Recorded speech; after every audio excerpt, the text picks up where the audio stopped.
Hi, welcome to the Early Childhood Program at Kent State University. My name is Melanie Kidder-Brown. I am the current undergraduate coordinator, and I think I've met all of you face-to-face at the interview or the essay, and I just want to welcome you and go through a couple documents to make sure that you're clear on what you need to do in order to start the fall semester on the right foot. So I have attached with your letter of acceptance this PDF, and if you would like to open it up or print it out, that would probably be helpful for you. But usually we do this during the orientation that we have with our students, but the orientation was in April before you were admitted. So I'm doing this quick video so that you have the information. You'll see we have a quick program overview, and I'm going to let you go through that yourselves. This is a conceptual framework. This is basically our philosophy and the things that you'll be able to do throughout the program and as you leave the program. The learner profile, this has to do with our IB, our International Baccalaureate, and this is something that will be, I guess, integrated within your courses and things that you'll get to teach your students. Necessary paperwork, we need background checks, so please get those done ASAP. You have to have them current in order to start your field placement. As you know, in Block 1, we start field placements right away. So please be sure that you get those done. You need your BCI and FBI background checks. And then here is a little bit about Block 1 and the courses that you'll be taking. Just so you know, this is a very competitive program. In order to get in, there were several people who were not admitted into this into the fall semester. And that being said, is that we have selected the cream of the crop, and the expectation is that you attend class, you're very professional, you attend the field hours, and you do it willingly, with passion, and with, let's just say, to be honest, without complaining. If you do not like the program and it's not suiting your needs, then perhaps this isn't the place for you. We change and adapt and do, but basically we do what is best for you as a pre-service teacher. Sometimes you may not understand that, and sometimes you may not agree with everything that's done, but believe me, there has been a lot of thought, a lot of expertise, so much thought put into this program. It has not just been thrown together. So I hope you will appreciate that and understand that as you enter the Block 1. You do have field hours and you have courses, which we'll talk about. Block 2 is a little bit more intense because this is now your student teaching for preschool. And that being said, it is demanding.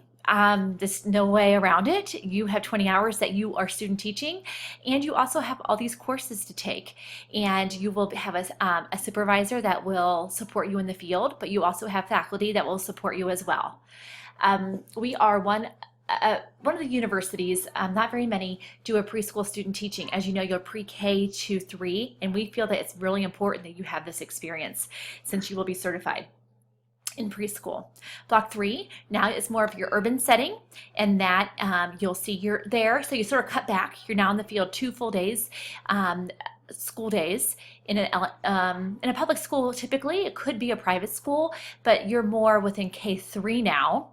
Block 4, you are now on the brink of student teaching. A lot of people stay in their Block 4 placements into student teaching to make that transition easier with all that is expected of you in student teaching.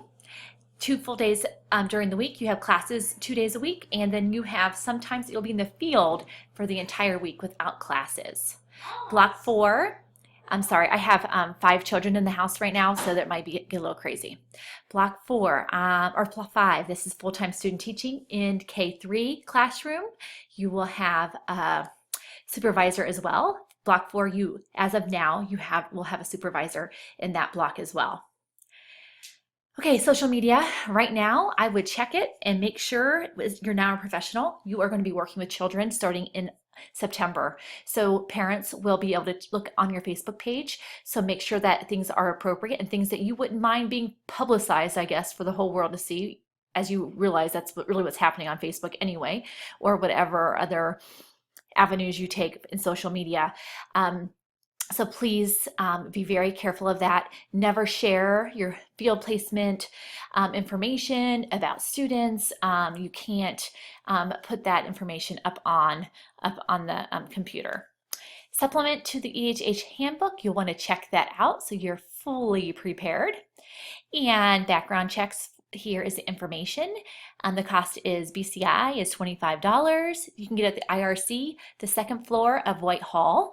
And if you already have this done for a job that you already have, I know many of you work with children already, as long as it's current, it works. So you need to make sure you have a copy of it and bring it with you. Some preschools make you send a copy to them without it reaching your hands. But that is just few and far between. Make sure you have this done and bring it with you to your first day of classes. Did you hear that? The first day of classes, bring this information. There is an instructor that will collect this. FBI fingerprints, they're $30. And it's going to take sometimes 4 to 6 weeks. So if you could work on getting this done within the next couple weeks, that would be wonderful so that you have it. Do not send the results to your background checks to Kent State or your student teaching or field observation. You don't even know that yet, so you need to have it sent to you. Here is more information for you to fill out for the fingerprinting form. Next one is the employee medical statement, the screen sheet here. Make sure you get a physical and you have to be signed. You're going to be working in preschools. This is required. So you need to make an appointment. It has to be within a year. So I think you can call them the physical examination and completion of this form must occur no more than 12 months prior to the first day of employment. So if you just had a physical done, let's say in April, then that is fine. You just need to get this signed by your doctor. And the healthcare or the health center, I am pretty sure it does this. Just want to make sure you call them first. Make sure you have your immunizations current, and all of this is right here. And I think in order to get into the university, you've had to do this anyway, so making sure that you have it signed. The next form is a non-conviction for child care centers and type A homes. Because you're going to be working in preschools, you have to fill this form out. Again, all this paperwork you're going to return to your first day of classes. Okay, there's only one form I need as soon as possible, and we'll get to that. Okay, this one is prohibited offenses. So if you have something that happened and you're like, oh gosh, I do have something, make sure look here and see if it's on here, and you'll fill this in. If you have questions about that, I would talk to Mike Englert in the VACA office, as I do not know much about what happens if you do have an offense on here. So you'll have to talk to Mike Englert. He is in the VACA office. He is the director of the clinical placements. He knows all about this. This sheet, I can't flip it, but if you have it, this is what you're going to be signing up for in when you register for classes. And all of you have I think are able to do that now. And you will see that you have to look here and see what days work for you and the times. Most of them are similar, but some of them might be different. So if you sign up for section 1, which is here, the section number is 1, section 2, same course, different instructors, and same time, okay? So you look here, sorry, I'm looking at it backwards here, or upside down a little bit. And section 1, if you sign up for section 1 here, you have to sign up for section 1 in all of the courses. You cannot cross section at all. It will not let you, and it's not how our program works. So if you decide that section 2 works best, then make sure you sign up for all section 2. You also see that block 1 requires a 9-hour, 14-week field experience, Tuesday, Wednesdays, Thursdays, 9 to 12. As we know, preschool children sleep in the afternoon, have nap time. So we need you to be there during waking hours. So you will see that we try to schedule classes so that works for that schedule. And the block 1 field is a little bit more like you sign in and sign out. So it's not like you just need to communicate that with your mentor teacher, and they'll talk about this during your block 1 orientation that you'll have within the first week of classes. So anyway, I just want to let you know, when you sign up, you need to make sure, that's the biggest thing, is that you sign up for the correct section that works and has to, section 1 for all of them or section 2. Okay. Now let's say you're section 1 in block 1. Well, you move to block 2. You don't have to stay in section 1 for your entire career. It's just that within block 2, you do need to pick a section and stick with it. Okay, so just so you know, you can change sections when you get to block 2.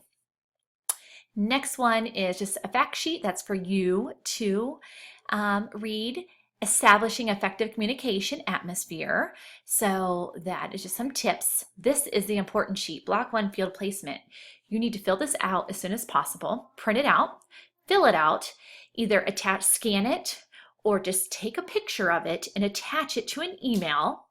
And it says Jan Wolf. She actually retired and is not working with this anymore. So it's Michelle, and her name, I'm going to put it on the email. It's Michelle Roten, R-O-T-E-N, and her email is mroten@kent.edu. Again, it's Michelle, and her email is mroten@kent.edu, and you will send that information, send that to her as soon as possible. She is working on field placements right now. Okay, as you can see, it's your responsibility for transportation. So if you need to be with someone else, you need to let them know so that they can place you with somebody else in that same building. Yeah, so here is this, and it says you must have your background checks, and all of the paperwork here needs to be completed and turned in, like I said, the first week of classes. Bring your background checks just in case, and then make sure that your field site receives those as well. Your background checks, that happens every semester, so you need to make sure they're current. Just as a word of the wise here, because when you go to block 2, which will be hopefully if all goes well, in the spring of 2017, then you need to make sure they're current for that block 2 placement. And then when you go to block 3 in the fall of 17, you'll need to make sure they're current for that. And then when you go block 4 in the spring of 18, then you need to make sure they're current, and then for student teaching. So just always being aware of that, because if not, if you miss assignments and you miss field hours because of lack of on your responsibility of getting your background check, then you cannot make up those assignments, and you have to make up those field hours. So just save yourself a headache. Make sure it's done. Okay, I think that's all. I am excited to have you in the program, and like I said, this is a demanding program. We are aware of that. We know, and so time management skills are important. Getting rest is important. Having a planner, writing down what you need to do is important. Getting yourself organized. And if you need support with that, please let us know. You have instructors here to help you and to give you. We are all been successful in school, and we're successful in our careers. So we have some skills to share of how to do that. How do you manage having a full-time job, being a full-time mom, and that's what I am, and multiple other responsibilities that we have as adults. So if you need some strategies, don't be afraid to ask, because like I said, this is demanding. You have a lot of expectations. You're working with children. It's very important. You are now part of the community of where you are working in the field placement. So there's, it's not the typical major, I guess, like some of your friends might be in, like in the business school, where they just go to class and then they don't have that added responsibility of working within the community. So that being said, I wish you well and have a great rest of your summer.